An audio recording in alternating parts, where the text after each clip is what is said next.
Light भी light.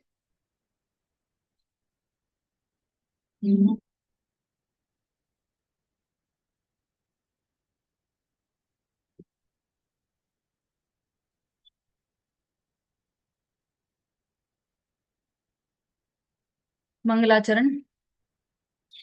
नमो अरिहंताणं, नमो सिद्धाणं, नमो आयिरियाणं, नमो उवझायाणं, नमो लोये सवसाहुणम्। मोक्षमार्गस्य नेतारं, वेतारं कर्मभूभृतां, ज्ञातारं विश्वतत्त्वानां, वन्दे तद्गुणलब्धये।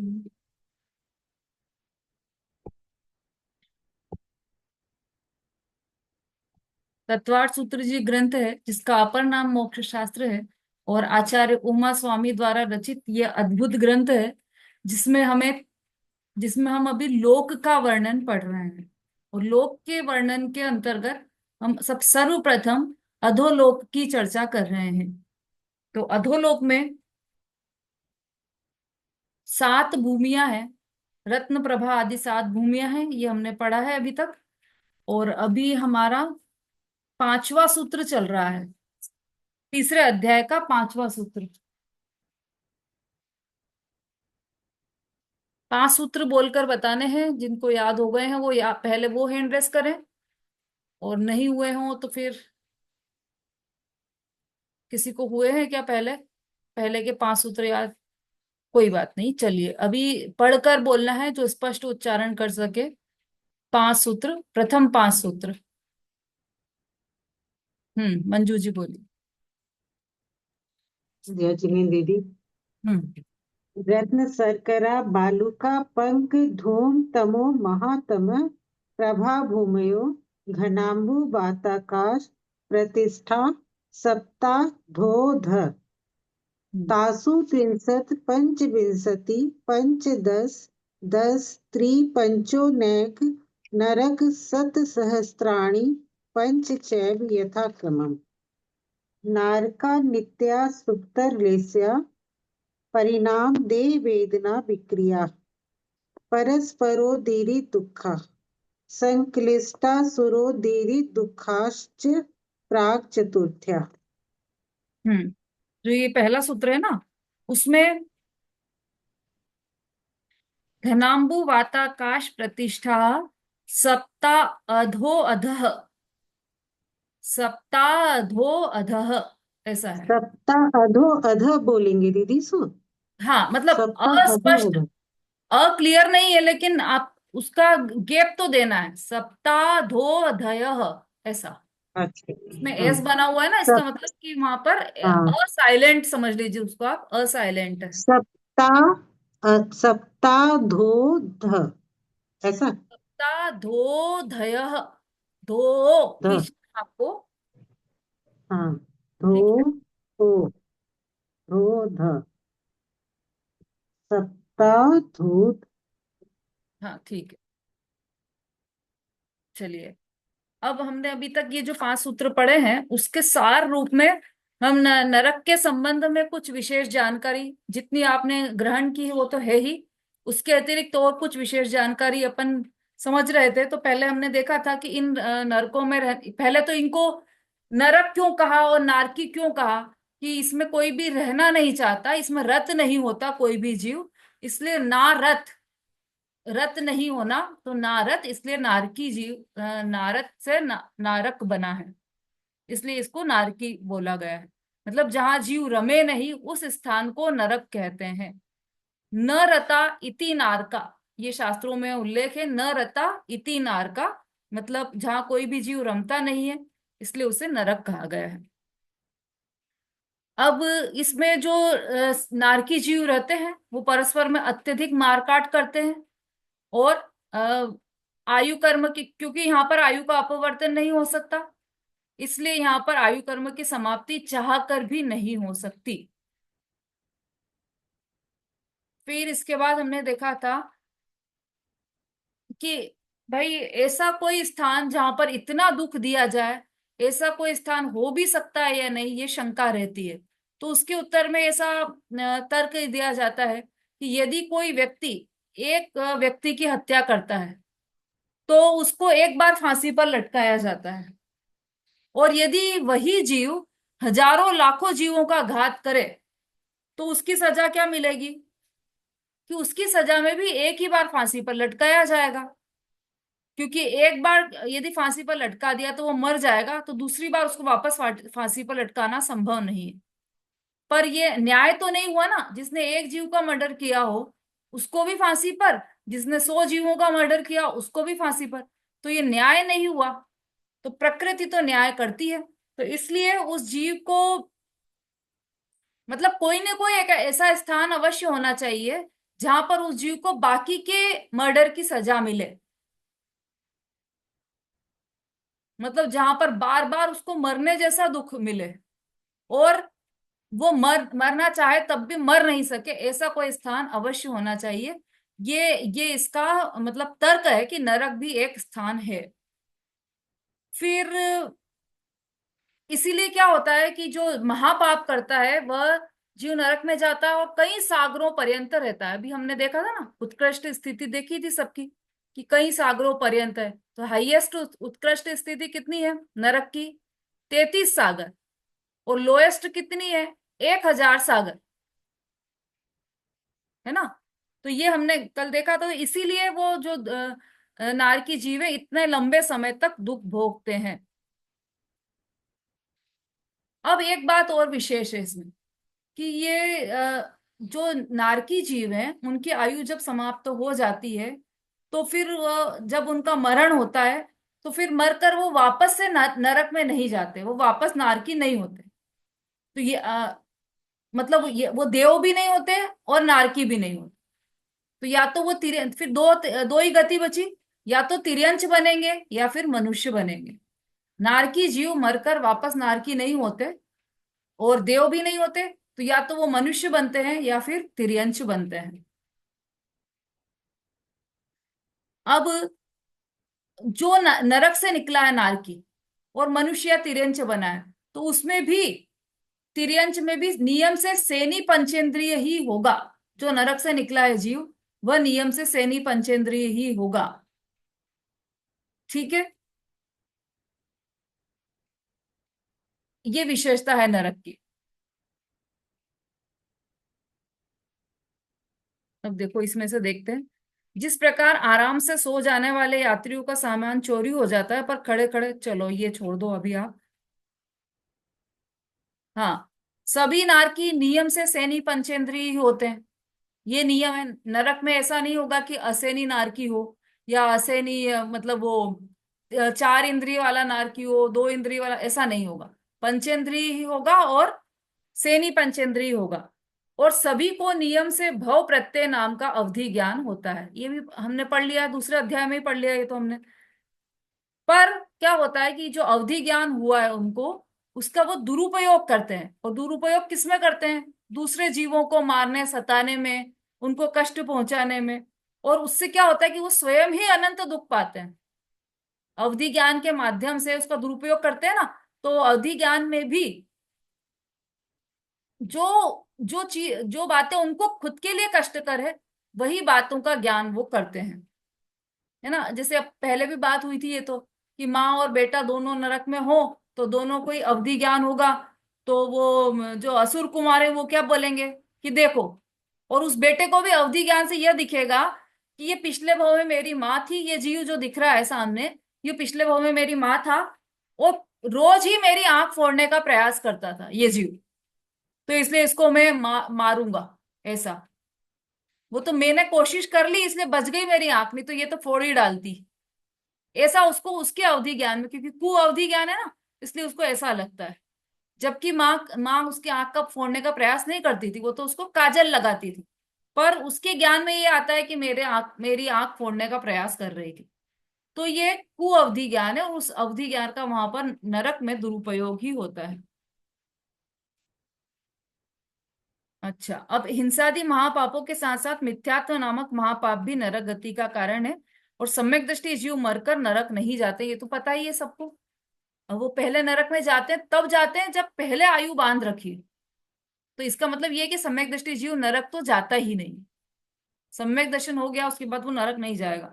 अतः जिन्हें नरक के भयंकर दुखों से बचना हो, वे अपने आत्मा को जानकर पहचान कर स्वयं में अपनापन स्थापित कर सम्यक दर्शन प्राप्त करें, और आत्मा में ही जमकर रमकर चारित्रवंत होकर मुक्ति मार्ग में आगे बढ़े। ये इस तरह से ये नरक गति का वर्णन हुआ। अब आप अलग अलग ग्रंथों में है ना, गोमटसार जीव कांड में भी बहुत सारा वर्णन है, तो आप विशेष वर्णन पढ़ना हो तो वहां से पढ़ लीजिएगा। अब ये चूंकि कल चार्ट बनाने की बात हुई थी, इसमें और बहुत सारी चीजें स्पष्ट हो जाएंगी, तो इसलिए आप लोग चार्ट बना लीजिए अभी। आ, दो चार्ट बनाएंगे हम, एक नारकी जीव का और एक नरक की व्यवस्था का। हाँ जी निशा जी बोलिए। हाँ दीदी, जय जिनेन्द्र। ये कुछ हम्म। से पूछ रही थी, जैसे हम लोग हैं तो हम हम्म। लोग समय दृष्टि जीव भी नहीं है, जैसे कि काम भी ऐसे नहीं कर रहे कि नरक नहीं जाएंगे, नरक नहीं जा पाए, ऐसे काम भी मत करो कि गलत कोई काम करे। तो हमारी अवस्था क्या है, क्या व्यवस्था है, मतलब हम कहाँ जाएं, जैसे कि जन्म लेकर अगला जब मरण होगा उसके बाद जन्म होगा तो कहाँ जाएंगे। नरक जैसे हम नहीं गलत काम कोई करें, समय दृष्टि भी नहीं हम बन सकते, तो क्या व्यवस्था है फिर हमारी बीच की, जैसे कि। व्यवस्था परिणामों के अनुसार है। जैसे आपके अच्छा। परिणाम रहे, मंद रूप परिणाम रहे तो आपकी उच्च गति भी हो सकती है, देवगति में भी जा सकते हो आप। अब देवगति में भवनवासी, व्यंतर, ज्योतिष तीनों प्रकार के देव बन सकते हैं, है ना। और सम्यक दृष्टि हो हम्म। गए। देखो ऐसा नहीं कि सम्यक दर्शन नहीं हुआ है तो होगा ही नहीं, ये क्यों विचार करते हैं हम कि अभी तक नहीं हुआ है तो अब क्या होगा, ऐसा नहीं। वो तो कभी भी एक समय लगता है सम्यक दर्शन होने में, है ना। अच्छा। तो वो एक समय कभी भी आ सकता है, कभी भी जीव पलट सकता है। और ऐसा थोड़ी नियम है कि अभी पंचम काल में सम्यक दर्शन नहीं हो सकता, बिल्कुल होता है सम्यक हम्म। दर्शन। तिर्यंच को ही जब सम्यक दर्शन हो सकता है तो हमको क्यों नहीं हो सकता। तो हम पहले से यदि ऐसा मानकर बैठते हैं कि सम्यक दर्शन तो हमको हो ही नहीं सकता, तो ये हमारे पुरुषार्थ की कमी है, फिर वो सम्यक दर्शन होना भी कठिन है। तो इसलिए पूरी अच्छा। पूरा श्रद्धा नहीं रखो कि वो तो सम्यक दर्शन तो मुझे होना ही होना है, और इसी जन्म में होना है, इससे ज्यादा अच्छी सुविधा और किसी जन्म में नहीं मिलने वाली। हम्म। अगर हम सही विचार है। करें तो चारों ही गतियों में हमें उत्कृष्ट से उत्कृष्ट व्यवस्थाएं मिल जाए, अनुकूलता मिल जाए, लेकिन फिर भी जो जिस स्थिति में हम आज हैं वैसी व्यवस्था हमें कभी भी नहीं मिलने वाली। कि भाई हम तो देव हो जाएंगे तो समोह शरण में जाएंगे सुनने। समोह शरण में यदि आप हम्म। गए तो क्या सुनोगे, भगवान की वाणी सुनेंगे। तो भगवान की ये क्या चल रहा है, ये भी तो भगवान की वाणी है, वही की हम्म। वही वाणी है। कुंद कुंदाचार्य ने विदेश क्षेत्र से आकर समय सार लिपिबद्ध किया, तो वही वाणी तो लेकर आए थे वो सर्वज्ञ देव से। समोह शरण में भी यही बात चलने वाली है, इससे उत्कृष्ट बात नहीं मिल सकती। एक बात, दूसरी बात, यदि देव बनते हो आप तो वहां पर आपके सारे अनुकूल संयोग मिलते हैं, लेकिन वहां पर आप संयम धारण नहीं कर सकते। यहाँ पर तो आपको हाँ। सम्यक तो हो जाए उसके सही है। बाद आप पांचवा गुण स्थान, वहां तो केवल चौथे गुण स्थान तक ही रह सकते हैं, पांचवा गुण स्थान तो वहां कर ही नहीं सकते, है ना। तो यहाँ तो स्त्री हो तब भी पांचवें गुण स्थान तक जा सकती है, स्त्री पर्याय में भी पुरुषार्थ करे तो। बात करें। पुरुषार्थ को बढ़ाना है, पुरुषार्थ को कम नहीं करना है। और यदि ऐसी ठीक है। इस प्रयत्न में रहे हम कि सम्यक दर्शन प्राप्त हो हम्म। जाए, उसके लिए कमर कसकर रहे, तो फिर जो वो जो प्रोसेस है ना सम्यक दर्शन प्राप्त करने का, वो पूरा प्रोसेस हम्म। उस समय जो आपके परिणाम हुए उससे जो बंद हुआ वह तो शुभ बंद ही होगा, और उस शुभ बंद के फल में नियम से देवगति ही मिलेगी। यदि नहीं भी हुआ तो, और हुआ तो भी देवगति मिलेगी, उत्कृष्ट गति ही मिलेगी। देवगति हो चाहे विदेश क्षेत्र जाए कुछ भी हो।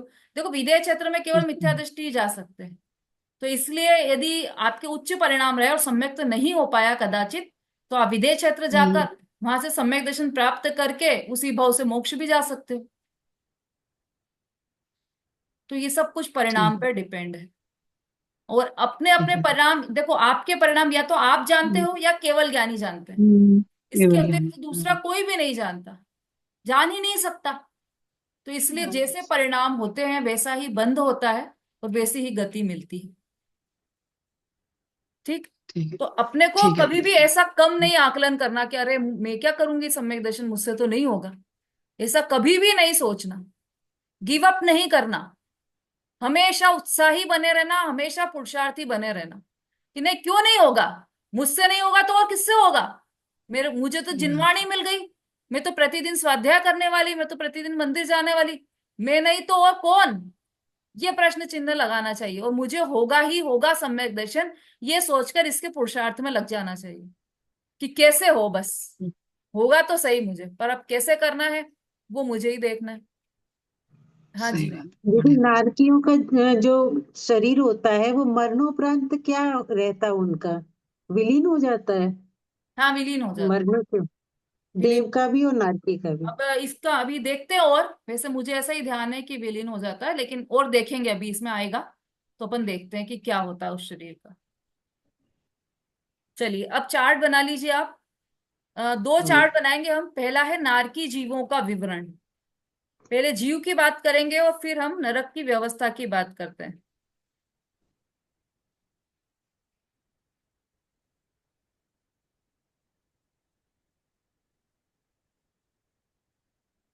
अच्छा, ऐसे इजी ज्यादा हो जाएगा। आप पहले नरक व्यवस्था का चार्ट बना लीजिए। नरक व्यवस्था, पहले नरक क्या है ये देख लेते हैं हम, फिर उसमें रहने वाले नारकी जीवों की क्या व्यवस्था है वो देखेंगे। तो नरक व्यवस्था लिख लीजिए ऊपर हेडिंग।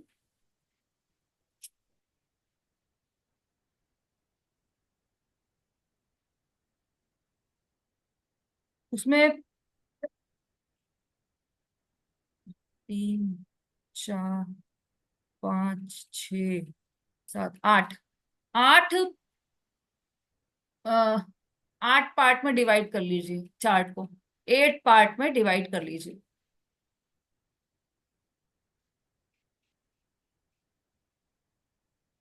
या लिखते जाइए तो अपने आप डिवाइड भी हो जाएगा। पहला नंबर 1 लिखिए पृथ्वी। जो फर्स्ट पार्ट किया है आपने उसका हेडिंग लिखिए पृथ्वी। दूसरा पटल।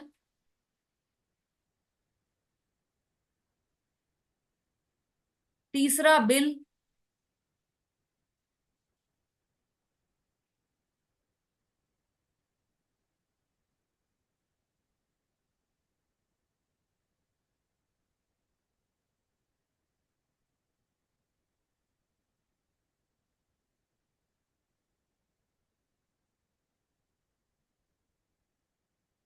हम्म। 8 पार्ट बनाए या कम बन गए क्या आपके, कि आप अब बनाएंगे आप। बनाएंगे, अब बनाएंगे। तो फिर 7 रहने दीजिए, अपन इसको एक दूसरा उसमें शिफ्ट कर हम्म। देंगे, इसमें फिर ज्यादा हो जाएंगे, है ना। बिल के हम्म। बाद लिखिए लेशिया। ये भी नहीं लिखना हो तो शीतोष्ण वेदना लिख लीजिए आप। लेशिया भी नारकी में ले लेंगे हम। शीतोष्ण वेदना।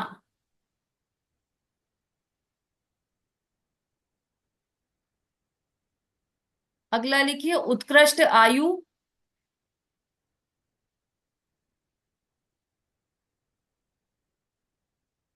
और फिर लिखिए जघन्य आयु।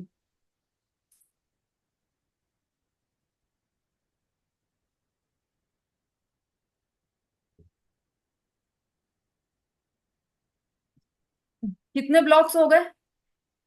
1 2 3 4 5 6। अभी तो 6 हुए दीदी। 6 हो गए ना, बस ठीक है। अब इसमें जो पहला पॉइंट था कितने? पृथ्वी, उसके नीचे आप अपने मन से लिख लीजिए पृथ्वियों के नाम। कितनी पृथ्वियां हैं उन हम्म। सबके नाम लिख लीजिए।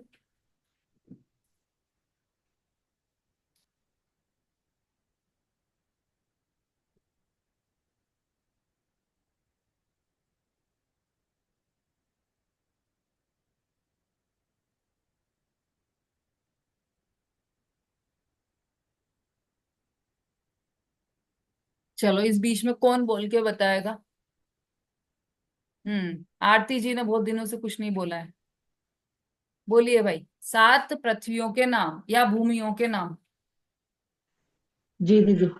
रत्न प्रभा, शर्करा प्रभा, बालुका प्रभा, पंख प्रभा, धूम प्रभा और तम प्रभा, महातम प्रभा। बिल्कुल ठीक। सभी लिख लीजिए इसी सीक्वेंस में।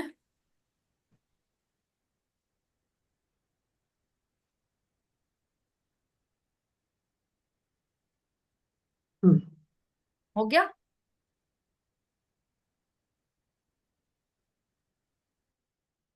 ठीक। चलिए, अब नेक्स्ट है हमारा बिल। अब बिल कौन बताएगा? सब लोग लिखिए अपने अपने मन से। पहली पृथ्वी में कितने बिल हैं? हाँ, रेणु जी बोलिए, सातों पृथ्वी के दीदी 25 लाख बिल है पहली पृथ्वी में। कितने? 25 लाख। 5 कम कहाँ हो गए? सॉरी दीदी, मेरे को शायद 25 ही याद था। 2 मिनट देख के बता। कोई बात नहीं, रेखा जी। 30 लाख, सॉरी। 30 लाख, 30 लाख बिल पहली में है, दूसरी में 25, तीसरी में 15, चौथी में 10, पांचवी में 3, छठी में एक कम, मतलब 5 कम 1, 1 लाख कम 5, और सातवीं पृथ्वी में 5 बिल है। ठीक, बिल्कुल ठीक।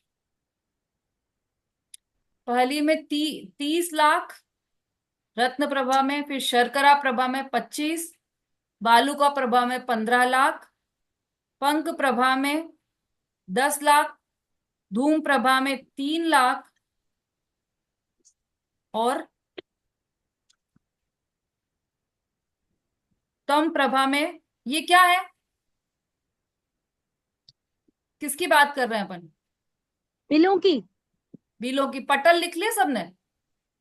जी नहीं, आपने पटल नहीं लिख पाया अभी। हाँ, ये गड़बड़ हो गई। पहले पटल का ब्लॉक बना था ना, उसमें पटल लिखिए। जी।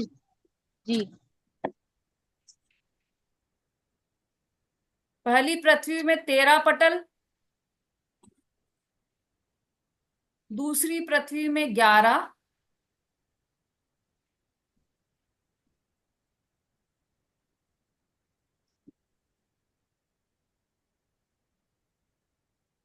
तीसरी पृथ्वी में 9। अब 9 लाख मत लगा देना, यहाँ पर 9 ही पटल हैं।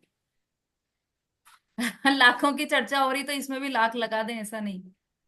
9 पटल। चौथी पृथ्वी में 7 पटल, 7।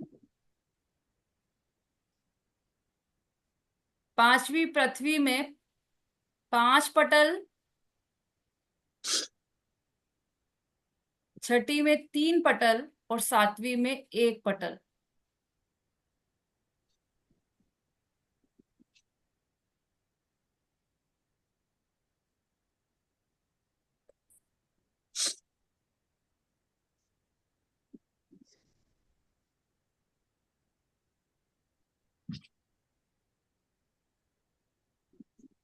तेरह, 11, 9, 7, 5, 3 और 1, इस सीक्वेंस में आएगा। फिर बिल में 30 लाख, 25, 15, 10, 3, 10, 5 दीदी, 5। 3, 3।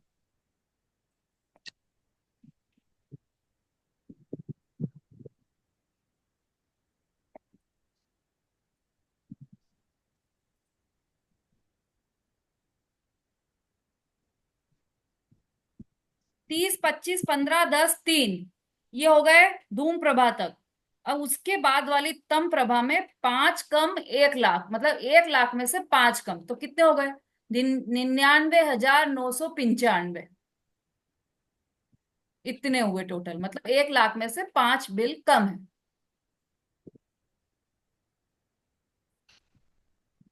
और फिर सातवीं में 5 बिल, केवल 5, इसमें भी लाख मत लगा देना, 5 बिल।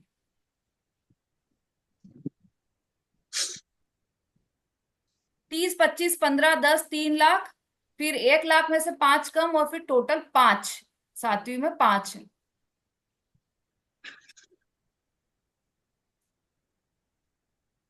अब क्या है नेक्स्ट? पटल हो गया, शीतोष। बिल, शीतोष। शीतोषण वेदना। ठीक है।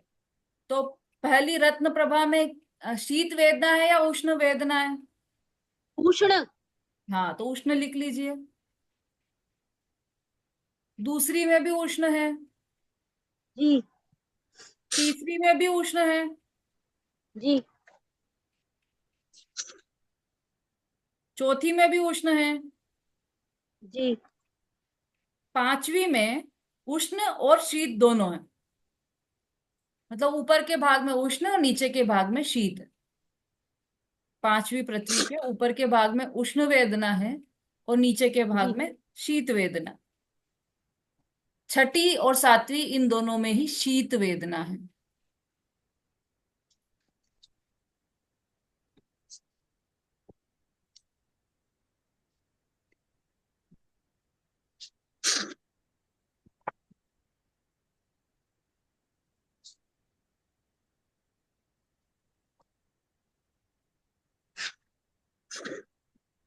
हो गया? किसी ने ऐसा तो नहीं कि कोई नहीं लिख पा रहा हो भाई?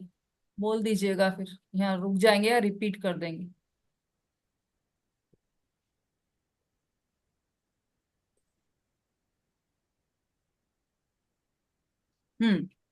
अब अगला है उत्कृष्ट आयु।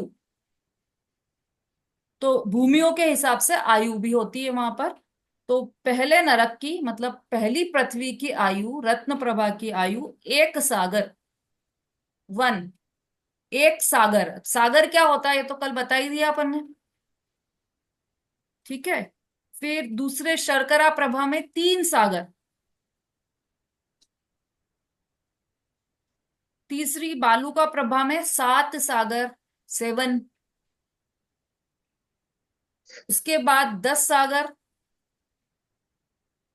फिर 17 सागर, फिर 22 सागर, और फिर 33 सागर। 1, 3, 7, 10, 17, 22, 23।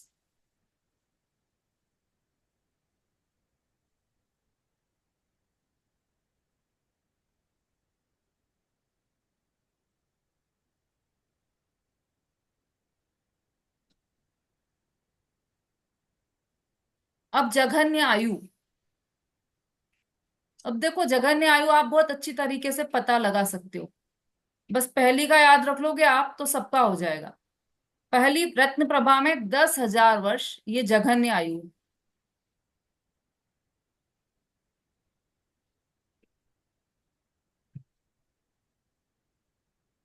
अब दूसरी शर्करा प्रभा में जघन्य आयु है 1 सागर।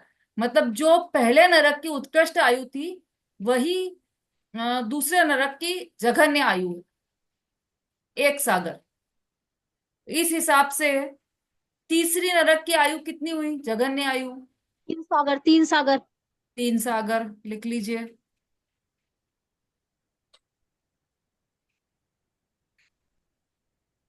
चौथे नरक की कितनी हुई?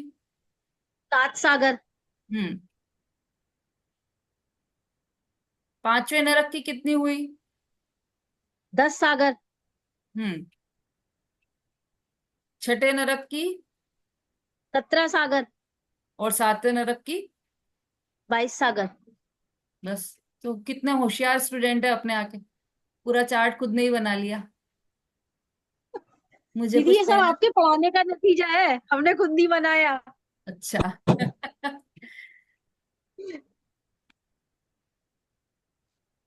चलिए।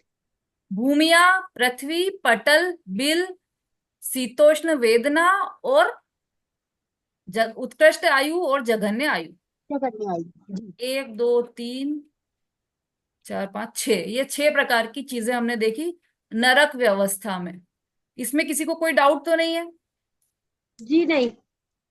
अब नारकी जीवों का विवरण ऐसे करके आप दूसरा चार्ट बना लीजिए, तो बची हुई चीजें हम इसमें डाल देंगे।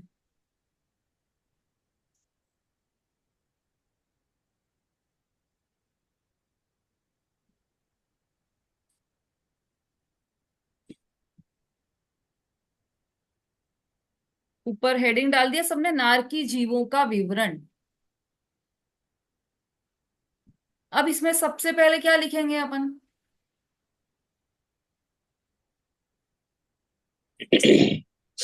बता सकते हैं आप?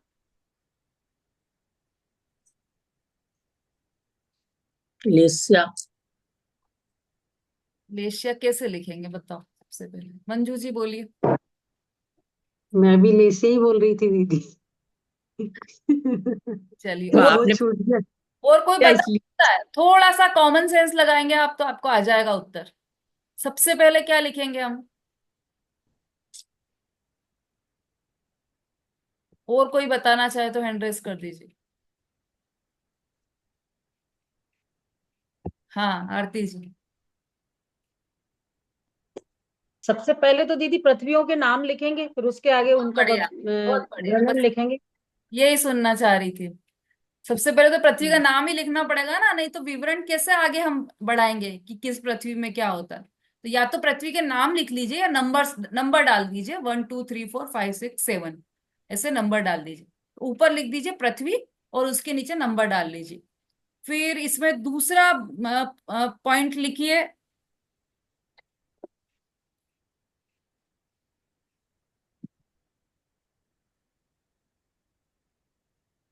शरीर की ऊंचाई।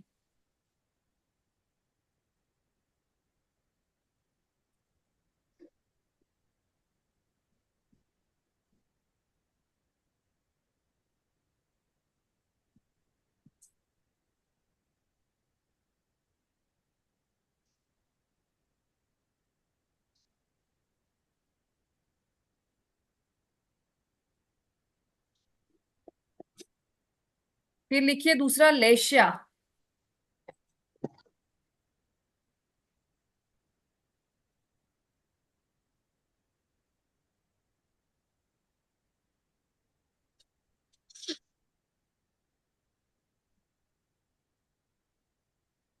अब लिखिए किस नरक से निकलकर क्या नहीं होता है।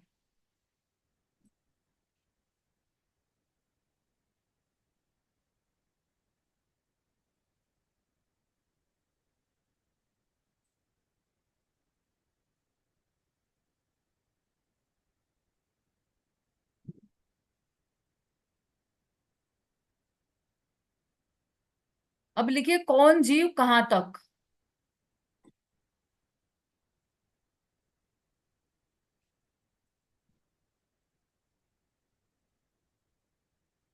कितने पॉइंट्स हो गए ये? 5। अच्छा, तो एक और लिख लीजिए, मरण के बाद की व्यवस्था।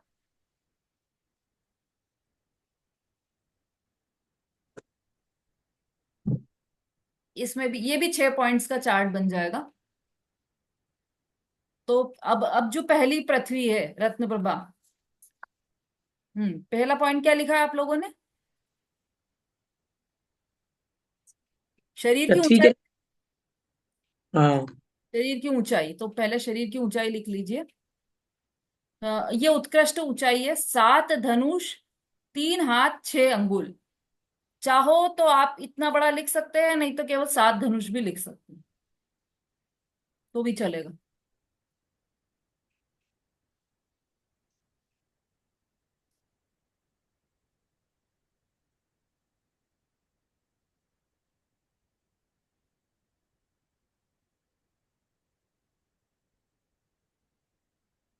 ठीक है, क्या लिख रहे हो आप लोग?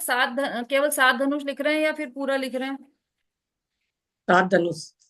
ठीक है। दूसरे नरक में लिखिए 15 धनुष।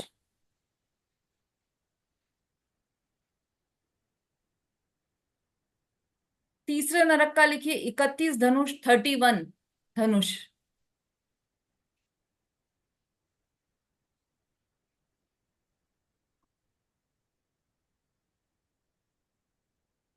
चौथे नरक का लिखिए 62 धनुष।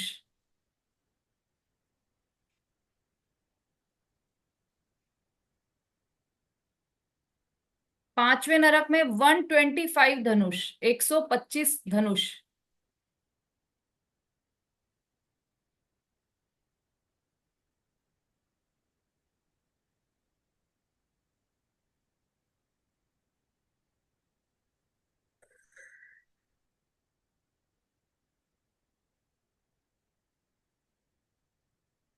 छठे नरक में 250 धनुष। सातवें नरक में 500 धनुष।